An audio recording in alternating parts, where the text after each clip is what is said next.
para que Deus tenha misericórdia e abra os olhos dele.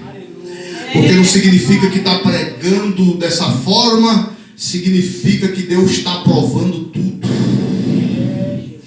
Dons são armas, qualquer um pode obter, é só buscar. Arma qualquer um que quiser, é só comprar, com registro ou sem registro. Basta ter as condições de comprar, de buscar.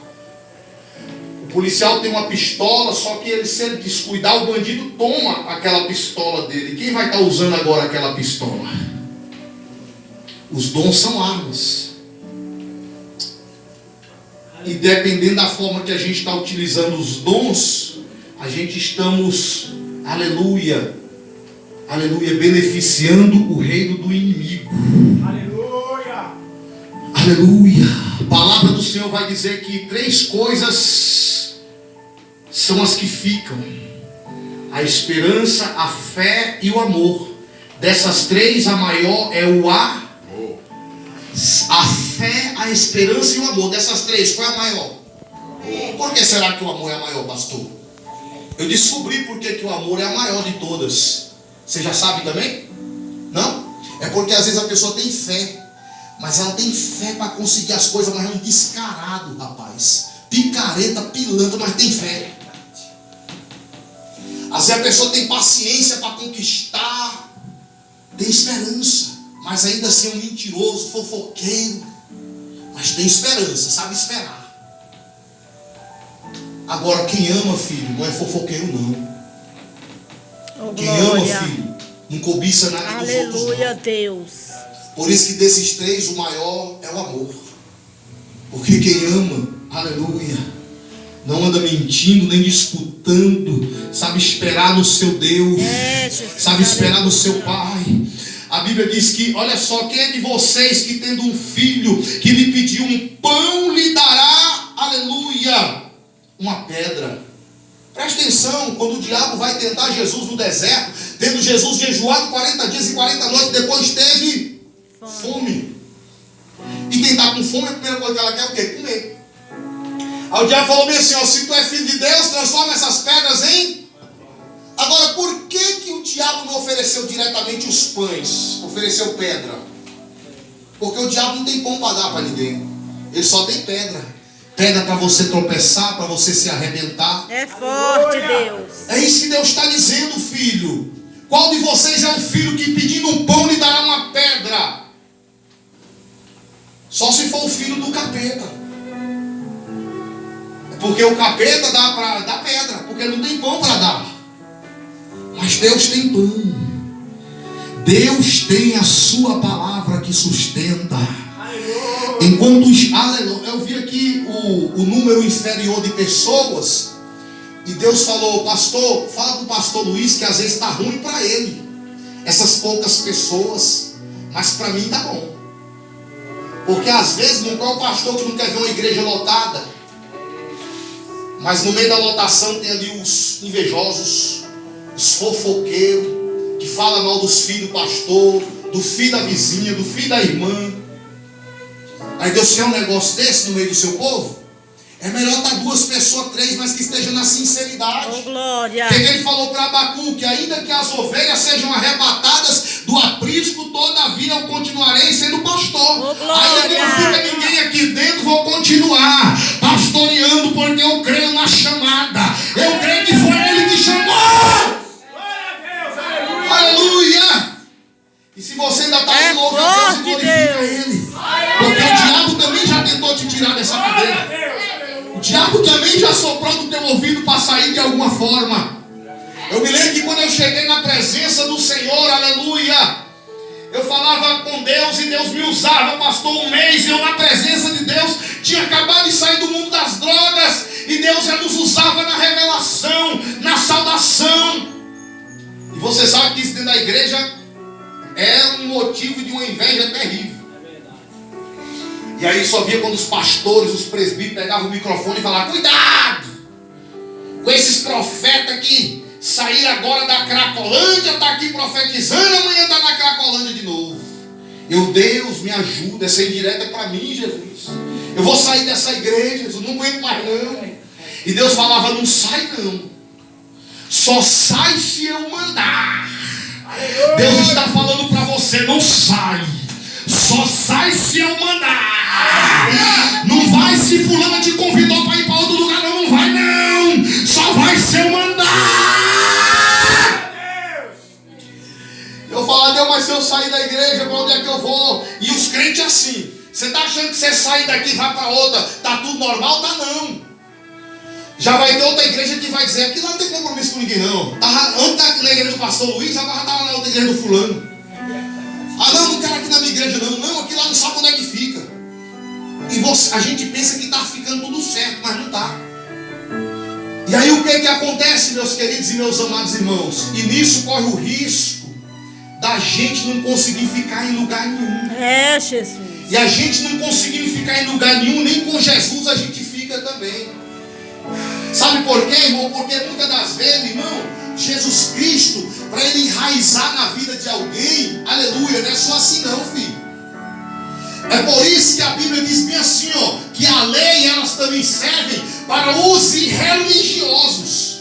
Você sabia que a pessoa tem que ser até religioso? Tem, porque a lei também é para os irreligiosos. O cara não pode ser excessivamente religioso, mas ele tem que ser religioso. Sabe esses camaradas que metem o pau em todas as igrejas? Não é porque ele não congrega que ele vai para o inferno, mas é porque ele está tropeçando, porque ele não quer ser religioso. Ele tem que ser religioso. Ele não tem que ter religiosidade, ele tem que ser religioso. Porque a Bíblia recomenda ser religioso, porque a lei é contra os que são irreligiosos. Aleluia! Aí o que acontece? Aí, por exemplo, se Deus me tirar, amém, beleza, bacana. Só que o que acontece, irmãos? Todos que me perguntarem, eu vou dizer, vai, faz bem. Vai lá para a casa do Senhor, você não perde nada, irmão. Vai, porque é nessa daí que Deus vai te ensinando. Aleluia. E aqui nós estamos entendendo na sua palavra que ele diz assim, tudo quanto, pois, quereis que os homens vos façam, assim fazeis vós primeiro. Você vai pedir a Deus o quê? Carro, casa? Pode pedir também. Mas antes disso, você vai pedir o quê? Libertação, amor, domínio próprio, que é os frutos do Espírito Santo. Aí Deus fala, olha, ele começou a pedir as coisas certas na oração. Parou de pedir, sabe, pela vida do filho. Parou de... Sabe por quê? Porque às vezes Deus sabe que a gente pede mais pelos nossos filhos, porque é nossos filhos. Mas dificilmente alguém se ajoelha para pedir pelo um drogado chorando igual pede pelo próprio filho. Aí Deus fala, no dia que ele rejeitar a sua própria vontade e colocar a minha em primeiro lugar, aí eu vou dar. Aí tudo que eu quero que os homens me façam, faça você primeiro. Por quê, irmão? Porque presta atenção, eu vou te explicar. Porque Deus vai usar homens, tá? Para abrir a porta do carro para você, para abrir a porta da casa própria para você. Ele vai usar homens. É por isso que nós devemos ser humildes. Aleluia. E honrar os nossos irmãos. Honrar os homens, porque é por ali que Deus vai trabalhar. Aleluia. Deus não tem só homem para trabalhar, mas Ele prefere que de preferência seja através dos homens, porque são homens que Ele tem plano de salvação, são homens que correm o risco de ir para o inferno se ficarem sem Jesus. Então Deus quer que nós interagimos com os homens a fim de que eles, aleluia, sejam salvos através do teu bom testemunho, através da tua perseverança, através da tua humildade, através do teu amor, do teu perdão. Glória! Já vou encerrar agora, peraí. A Bíblia diz, lá em Ezequiel 7, 23, fazei cadeia, porque a terra está cheia de crime e de sangue. Fazer o quê? Quem está mandando fazer uma cadeia? Quem está mandando fazer uma cadeia? Deus. Então, se Deus mandou fazer cadeia, automaticamente Deus também mandou fazer a polícia. Mandou fazer o juiz, o advogado, o promotor. Mas não tem como nosso coração ficar de um lado e deixar o outro escapar, porque o cara é ladrão, né? Deus fez o ladrão? Não, mas Deus ama o ladrão. E Deus quer que o bandido seja salvo. A sociedade, ela julga injustamente. Quem colocou Jesus na cadeia, quem colocou o meu e o teu Jesus na prisão, quem colocou o meu e o teu Jesus, aleluia, na cruz e matou, não foi nenhum faccionado do PCC, não foi nenhum faccionado do Comando Vermelho. Lá a maior cúpula que estava lá era juiz, promotor, sacerdote e pastores. Como confiar em umas pessoas dessas? Como ficar de um lado desses e rejeitar o outro lado? O ladrão que estava na cruz, ele não falou, Jesus me perdoa, não falou isso. Falou, Jesus, hoje eu te aceito como Senhor e Salvador. Não, também não falou. Só falou, eu sou safado, mas lembra de mim quando estiver no teu reino. Só isso. Jesus falou, um ladrão vai inaugurar o paraíso.